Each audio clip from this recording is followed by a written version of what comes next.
புத்திரன் புத்திரன் வாரிசு வாரிசு என்று பேசுறது கிடையாது. வாரிசு வாரிசு புத்திரன் என்று பேசுறது கிடையாது. ஆளுமையை விரும்பணும். ஏதோ ஒரு ரூலிங்க்கு கீழே நம்ம இருந்து கரையா மாதிரி கச்சிட்டு இருக்கோம். நான் மறுபடியும் சொல்றேன், நல்லா புரிஞ்சுக்குங்க. நீதிமான் மாத்திரம்தான் இயேசு கிறிஸ்துனுடைய இருதயத்தை உடையவன். நீதிமான் தான் யாரு? வாரிசு. யாரு நீதிமான்? விசுவாசத்தினால கிறிஸ்துவை பற்றி கொண்டிருக்கிறான் பாருங்க, அவன் தான் யாரு? நீதிமான். நீதிமான் மூலமா மட்டும்தான் இந்த பூமியில ஒரு நல்லது நடக்க முடியும். நீதிமான் மூலமா மட்டும்தான் இந்த பூமியில நல்லது நடக்க முடியும். நல்லது நடக்கணும். அப்பதான் என்ன பண்ணணும்? தேவனுக்கு என்று மகிமை ஏற்படும். நீதிமான் வாயிலாக செய்யப்படாமல் வேறொரு வழியாக செய்யப்படும் என்று சொன்னால் அந்த இடத்துல காரியங்கள் செய்யப்படும். ஆனால் தேவன் மகிமைப்படுவது கடினம். தேவன் மகிமைப்பட முடியாது. இயேசு மரித்ததை ரத்த சிந்தி மரிச்சதுல முக்கியமான விஷயம் என்ன அப்படின்னா, இழந்து போன பழைய வாழ்க்கை என்ன பண்ணும்? மீட்டெடுக்க வேண்டும் என்பதற்காக. எந்த ஜனங்கள் துதிப்பதற்காக ஏற்படுத்தப்பட்டார்களோ அந்த ஜனங்கள் தேவனை துதிக்க வேண்டும் என்பது பிரதானமான நோக்கம். அல்லேலூயா. ஏதோ ஒன்று அடைவது என்பது முக்கியம் அல்ல, தேவனுக்கு மகிமையாக அடைவதே முக்கியம். அல்லேலூயா. புரிஞ்சுக்கணும். முதல்ல என்னன்னா, ஒரு ரூலிங் கீழே நம்ம இருக்கும்பொழுது உணர்ச்சியே இல்லை அப்படின்னா, நல்லா புரிஞ்சுக்கங்க. உணர்ச்சி எங்க எழுமோ தெரியுமா? நிறைய பேர் என்னன்னா, இன்னைக்கு கோபத்தை பத்தி தப்பா புரிஞ்சிருக்கு. கோபத்தை பத்தி தப்பா புரிஞ்சிருக்கு.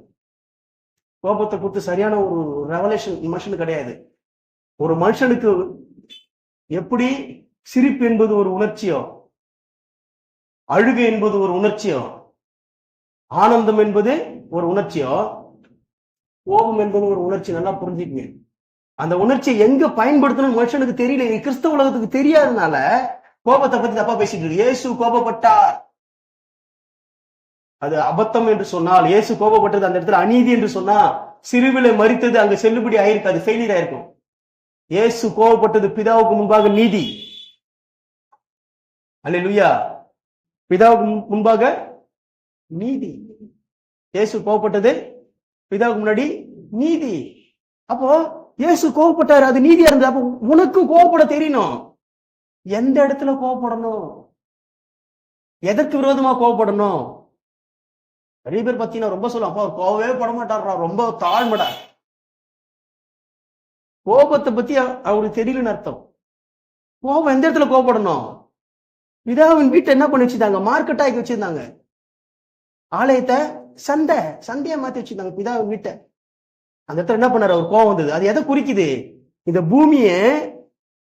பூமியை சந்தையா மாற்றப்பட்டிருக்கிறது ஆதாமினுடைய அறிவினால.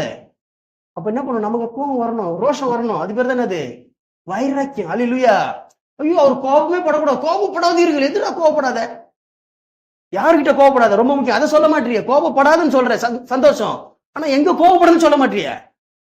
இயேசு கோபப்பட்டாரு. எங்க கோபப்படுறாரு இயேசு? பிசாசு பார்க்கும்போது கோபம் வருது. இந்த பிதாவின் வீட்டை இந்த மாதிரி கலர் குகையாக சந்தையாக மாத்திருக்கும் போது கோபம் வருது. கோபப்படுறாரு இயேசு. அப்ப கோபம் என்பது சரியா பயன்படுத்துறதுக்கு கத்துக்கொள்ளணும். இயேசுவை பார்த்தேன். அல்லேலூயா. பிதாவினுடைய வீட்டை கல்லர் குகையா மாற்றும் பொழுது, அதை சந்தை காடாக மாத்துகிற பொழுது கோபம் வரணும். வராம என்ன பண்ணுவோம்? நீ உட்காந்து ஆரோக்கியத்தையே பேசிக்கிட்டு, ஒரு தலை பட்சத்தையே பேசிக்கிட்டு உட்காந்தனா அடிமைத்தனத்தை தான் என்ன பண்ணுவோம்? ஆசீர்வாதத்தை வாங்கிட்டு இருப்பேன். கர்த்தர் உன்னை ஆசீர்வதிப்பார்னா எகிப்தின் ஆசீர்வாதம் உன் வீட்டுக்கு வரும். சந்தோஷமா எகிப்தின் ஆசீர்வாதம் உனக்கு வரும். எகிப்தின் ஆசீர்வாதம். ஒருத்தர் என்ன பண்ணுவான்? உன் தலையில கொட்டிக்கினே இருப்பான். ஓகேவா? தலையில கொட்டி ஒரு ரூலிங். நல்லா புரிஞ்சுங்க. இயேசு அந்த இடத்துல அற்புதம் செய்யாத காரணம் என்ன அப்படின்னா, ஒரு ரூலிங் சொல்லி என்ன பண்ண மாட்டாரு? அவர் செய்ய மாட்டாரு. அப்பா சொல்லிதான் அவர் செய்வார். அல்லேலூயா.